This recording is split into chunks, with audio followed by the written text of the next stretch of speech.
mayli uyimizning g'aribligi, goh botartib, gohida betartibligi.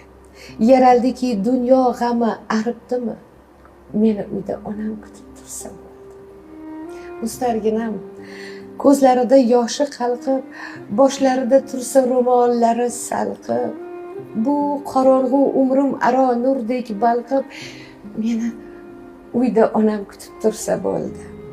Oyoqlarin mehnat yuki og'ritmasa, qarimasa, bundan boshqa qarimasa, shu joniga g'am u dardlar dorimasa, meni uyda onam kutib tursa bo'ldi.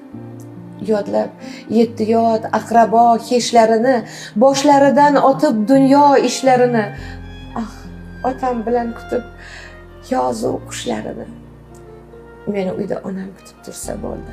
Bu dunyosin ishi bilan ishim yo'qdir, tishlashayin desam sinmas tishim yo'qdir, kuysam onamdayin kuyar kishim yo'qdir, meni uyda onam kutib tursa bo'ldi.